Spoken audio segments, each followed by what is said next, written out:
தமிழ்நாட்டில் அமைந்துள்ள மிகவும் பழமையான தர்காவாக இந்த கோரிப்பாளையம் தர்கா கருதப்படுகிறது. இங்கு வந்தால் மனநோய், பேய் பிடித்திருத்தல் போன்ற பிரச்சனைகள் விலகும் என கூறப்படுகிறது. இந்த தர்கா மதுரையில் கோரிப்பாளையம் என்ற இடத்தில் அமைந்துள்ளது. மதுரையில் இருக்கும் மிகப்பெரிய தர்காக்களில் இதுவும் ஒன்றாகும்.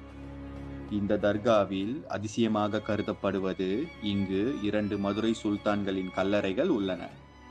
மதுரையில் பாண்டியர்களை துரத்தி அடித்துவிட்டு மதுரையில் இஸ்லாமிய மதத்தை பரப்ப இந்த மதுரை சுல்தான்கள் வருகிறார்கள். இவர்களின் கல்லறைகள் இந்த தர்காவில் அமைந்துள்ளது. இந்த 2 மதுரை சுல்தான்களின் பெயர்கள் சுல்தான் அலாவுதீன் மற்றும் சுல்தான் ஷம்சுதீன் என்பதாகும்.